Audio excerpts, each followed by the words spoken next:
Haay hordoftoota koo jaallatamoof kabajamoo nageenyi waaqayyoo bakkuma isin jirtanitti isiniif haa ta'u jecha. Akkam jirtu nagaa keessanii nagaa fuudhaa galanni waaqayyoof haa ta'u.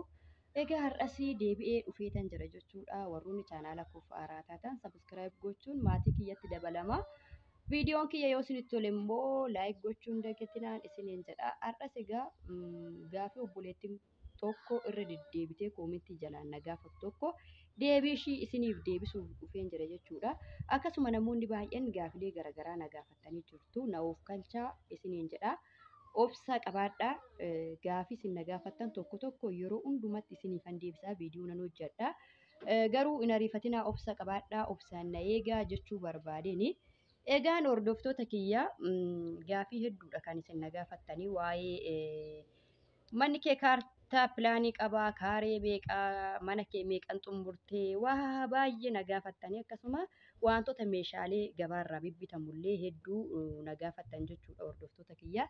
Kanaaf immoo viidiyoo haaraadhaan nan dhufa. Deebiin keessan isinii deebi'aa wanti bira darbamu hin jiru isiniin jedha kabajamtoota koo. Egaan har'a dhugaa dubbachuudhaaf obboleettiin tokko gaafii kanarra deddeebitee na gaafattee maaloo natti himii galfachuufini obboleettii koo jettee waan ishiin na gaafattee fi har'a immoo kunoo deebii ishii deebisuu dhufeen jira. Gaafiin ishiin na gaafattes immoo yookiin isinis fayyaduu danda'a waan ta'eef viidiyoo kana aga dhumaatti ilaalaa. Viidiyoo aga dhumaatti yoo ilaaltan malee homaayyuu irraa barachuu hin dandeessan isiniin jedha. Egaa obboleettiin gaafii na gaafatte maaloo obboleettii koo qaalii adaraa guddaa sitti haa ta'u baambaa bishaanii gibbii koo keessatti galfachuudhaaf qarshii agamii na fixaa jette obboleettiin kiyya. Kanaaf egaa gaafii ishii deebisuu dhufeetiin jira anis aga dhumaatti na wajjin turaa isiniin jedha. Egaan obboleettiin kiyya bishaan galchuuf agam na barbaachisaa jettee gaafii kan gaafattee fi deebii isaa kun obboleettii kiyyaa siifan deebisa jecha. Egaa bishaan galchuun akka lama jechuudha magaalaa kana keessatti. Namoonni magaalaa kana keessa jirtan hin beektu jechuudha. Magaalaa Walisoo keessan jira jechuudhaani. Naannawaan kee eessaa warri jettanis deebii isaa viidiyoo kana keessaa argattu jechuudha. Naannawaan mana keetii eessaa bakki isaa warri jettanii obbi muteeliidha jechuudha. Obbi muteelii taankarii bishaanii bukkee jechuudha naannawaa sana. Kanaaf egaa bishaan agam nu fixaa galfachuudhaaf warri jettanillee akka namatti isinitti himaa jechuudha. Fakkeenyaaf fi akki inni tokko duwwaa tokko olitti muteelii jechuudha. Obbi warri jirtanii haala salphaadhaan bishaan galfattu jechuudha. Gatii salphaa walumaa galatti gatiin illee isinitti ulfaatu. Maaliif bukkeedhuma sana jira bishaan waan ta'eef yoodhuma namarraallee fakkeenyaaf namarraallee yoo bishaan fudhachuu baattanii kallattiidhaan ofuma keessanii waan hundumayyuu bittanii galfachuudhaafuufuu naannawaa taankarii bishaanii jirtu waan ta'eef homaa waan baay'ee isin rakkisu miti jechuudha. Naannawaa obbii warri jirtan jechuudha. Magaala Walisoo taatanii naannawaa obbii warri jirtanii carra qabeeyyiidha isin jechuudha. Bishaan galfachuudhaaf carra qabeeyyiidha. Anillee yeroon bishaan kana galchuu waanuma tokko waan na rakkise tokko hin qabu. Bukkeedhuma isaan jira. Dhiifama obboleewwan kiyyaa utaallu tokkotu na qabee jira. Viidiyoo addaan kukkutaan jira. Egaan ani ollaa'uma kanaan fudhe jechuudha. Utuman daayireektii galcheeyyisii waan agas bara na dadhabsiisu yookiin gatii guddaa na baasisu tasumayyuu hin qabu jechuudha. Obbii waan hin jiruufi obbii yoo jiraattanii naannawaa sana tokkoffaa bishaan galchuudhaaf biyaans yoo guddate naannawaa 15,000 hoolii isiniif fixu jechuudha. Naannawaa obbii warri jirtanii. Anammaa bishaan kana yeroon galchuu taankarii bishaanii bukkeedha manni koo jechuudha. Obbi muteelii taankarii bishaaniitii xiqquma gadi.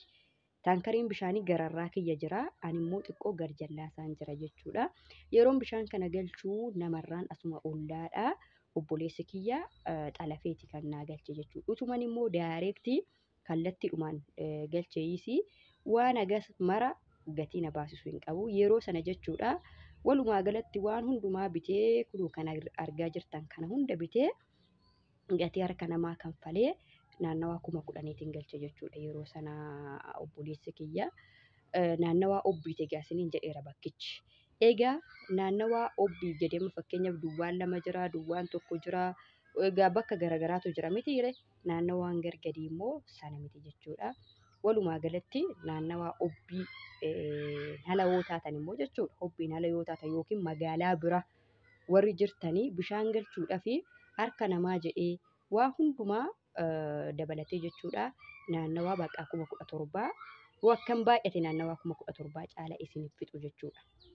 Ani egaa akkuma argitan bishaan kana naannawaa 10,000 hin galche yeroo sana harka namaa maal jedhee jechuudha.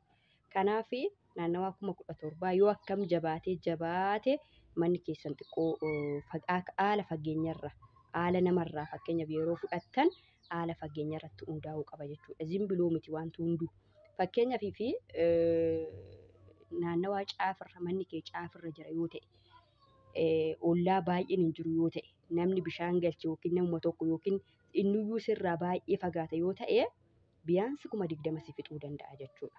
Wanti hunduu akkaataa ati harkifattee as fiddiidha jechuudha. Akkaataa fakkeenyaaf dhiyeenya bishaan tokko baamban tokko ollaadhaa yoo sitti dhiyaate salphumatti nama sana haasofsiistee irraa xalafachuu hin dandeessa jechuudha gatii maddeen. Yoo immoo fakkeenyaaf manni kee caafirra ta'e namni bishaan galche yookiin nama tokkitti yookiin nama lama ta'e nama sana ganaa tabaabbartee nama sanarraa as harkifatta. Akkuma fageenyatti immoo birriinsaas sitti dabalaa jiimaa jechuudha. Yaadni koo isinii gala jedhee tan yaada. Wanti hunduu birriin kan dabalu yookiin kan qannasu akka fageenya ati bishaan sana namarraa harkifatte ollaarraa yoo harkifattes fakkeenyaaf immoo bakkuma eeguusaa dhaabbata isaati yeroo baay'ee bakka dhaabbata isaati miti amma namoonni kan galchan jechuudha. Maaliif yoo jettan ollaadhuma keerraa xalafatta jechuudha. Ollaa fageenya yoo qabaate immoo akkasuma baasisaa dhiyeenya yoo ta'e immoo balbaluma keenya fuuldura yoo ta'e ollaan kee nama sanarraa immoo xalafachuuf biyaansi 17,000, 16,000, 15,000 jechuudha. Waan guddaa miti jechuudha bishaan galchuuni. Haala fageenya irratti hundaa isiniin jechuu barbaadin walumaa galatti yeroo baay'ee jechuudha bishaan galchuudhaa fi ammam nu gaafata. Ijoolleen tokko tokkoon sobu jechuudha YouTube irratti nama maxxansa 30,000 si gaafata 10,000 si gaafata kan jedhanii inni soba jechuudha. Qabatamaadhaan bishaan foonaa kee keessatti galfachuudhaaf haala salphaadhaan gatii xiqqaadhaan galfachuu hin dandeessa. Keessattuyyuu ollaan kee bishaan galfate taanaan haala salphaadhaan bishaan galfatta jechuudha. Gatii harka namaa fi tubboodhaa fi kunoo sibiila kana malee ammoo wanta ati bittu hin jiru jechuudha. Kanuma asirratti argaa jirtan kanaaf lafa keessatti kan galu wayiitu jira. Ishiidhuma kan isin bittan malee waan addaa wanti isin bittan hin jiru jechuudha. Namoonni baay'ee nama sodaachisuudhaa fi wantoota baay'ee jedhu akkasumas viyuu argachuudhaaf jecha wantoota baay'ee jedhanii nama sodaachisu jechuudha.